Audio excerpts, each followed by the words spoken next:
I give you a C- on that. You got to do better. Come on, Burbank people! That's better. We're all about grades here, right? We are going to have a fantastic show for you. It's a short week. It went by so fast. We couldn't believe it. We thought we would have so much time left to do other things, and we didn't. The kids worked hard. They learned some things. I learned some things about them. It's funny because Reese, we asked what they wanted to be when they grow up, and Reese said he wants to be a baseball player. And from someone who worked for the Dodgers for a period of spell, I know how hard it is. And I said, but what if you get traded by the Giants? And he was like, threw his hat down, and he's like, I'm going to quit baseball. So I was like, unfortunately, it's like having a baby. You don't always get to pick, right? They picked their band names, and they did the logos themselves. I have some little tidbits because I always am about trying to teach you guys information. I really love it when people play music together and you can share things with your kids about really fantastic music. This band, they're going to do a famous song by Black Sabbath and a little bit of history about that song. Iron Man tells the story of a man who travels to the future, witnesses the apocalypse, and is transformed into a metal being by a magnetic field upon his return.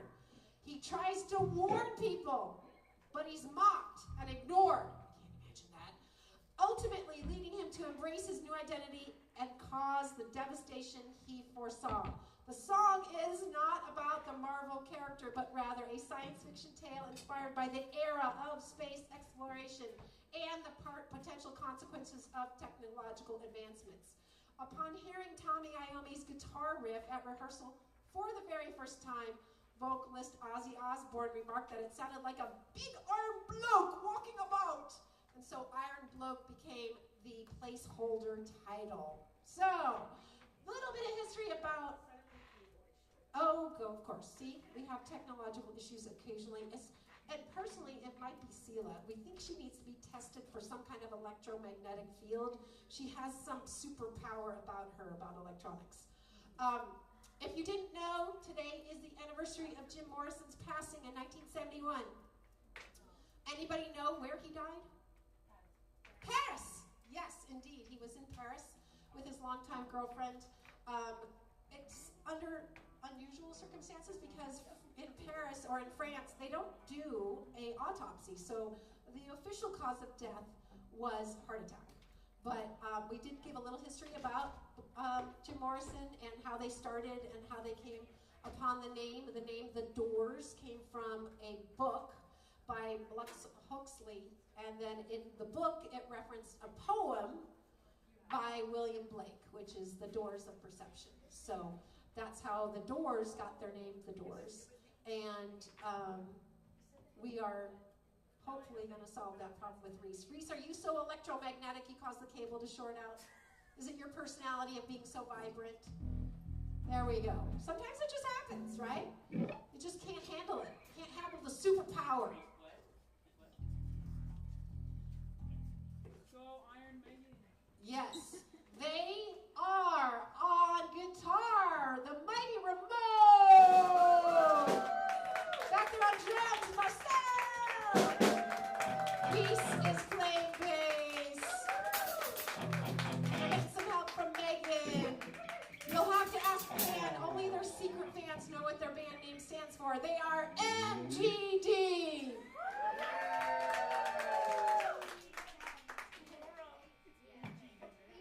BGD. I am not a camper.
BGD. I wonder what their fan base will be known as. Yeah, we talk about different things that fan base are known, like we went over like Deadheads. If you were a Deadhead, you belong to anybody? Grateful Dead. Okay, good. That was an easy one. Swifties, Taylor Swift. Okay, there's a whole bunch of them. We've learned about Bon Jovi, and that's called Jovi Nation. If you're a fan of Bon Jovi, and who isn't a fan of Bon Jovi's hair? Oh my goodness, he has the greatest hair. Still, and he sounds like a super nice guy. I would love to chat with him. I've met Tom Morello, super cool, and his mom is awesome. His mom comes to the shows. We've done shows with her, and she sits in the front row and doesn't wear earplugs. I don't know if she can't hear anymore, but she is an awesome rock and roll supporter. So, as we get up the next group, they are going to be doing a song by Green Day, and just a little tidbits about Green Day. At age 5, Armstrong recorded his first song, Look for Love. Can you imagine a 5-year-old doing a song about love? I love it. Early inspiration, he was introduced by punk rock by his brothers and cites Van Halen, the Ramones, the Replacement, Husker Du as musical influences. He has a signature Stratocaster in blue, which was a gift from his mother, and it's played at most of every Green Day concert. He credits growing up in Rodeo, California, which he calls Bordio, because it was so boring. And if anybody caught it recently, it's probably making rounds on Instagram. They had a show, I think 2 nights ago, where they brought a guest up and they were playing, but the audience started to sing Wonderwall, and so they went into Wonderwall, and it's the song that won't die, which is Wonderwall.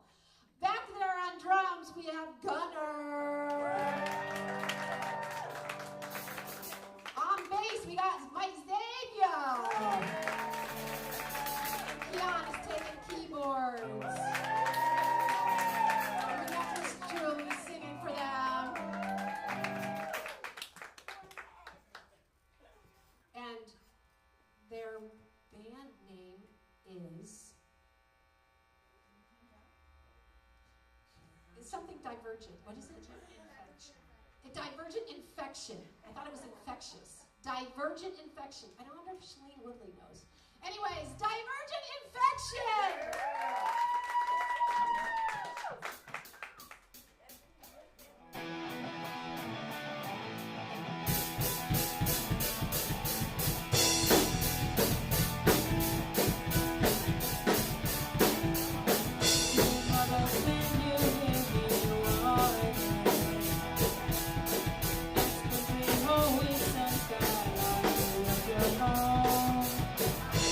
Sudden fear has left me stranded.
This next band, they had some wiffle-waffleness about their band name, and they were trying to make it as clear as possible, as just like statement-wise. They were sanctuary, they were sanctuary something, they were all kinds of things, but then they decided just to be sanctum, the sanctum. So the band that they're covering is AC/DC, who I actually know the drummer currently. His name is Matt Logg, and he couldn't be a nicer human being. The band name was inspired by the abbreviation. Funny, came from a sewing machine of their sisters that they saw on there. Their sister is named Margaret. In Australia, AC/DC is colloquially known as Aka Daka, which is kind of funny. The schoolboy uniform wasn't the first thing he tried. He tried a gorilla outfit for a while, but he didn't have anything really to wear, so he ended up wearing the school uniform, and that became his kind of trademark. He still wears it today. Thank God he still fits in, some shorts. Anyways, that's a little bit about Angus's antics. I think that should be a good band name. On the stage, we've got Robert!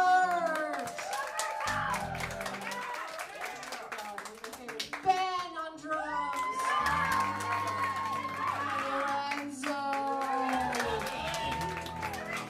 Maddie's going to sing for him because this week it was strange. None of the guys wanted to sing.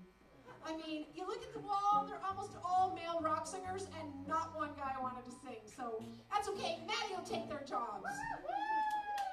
They are Sanctum!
bus right away. Big round of applause for all the bands today.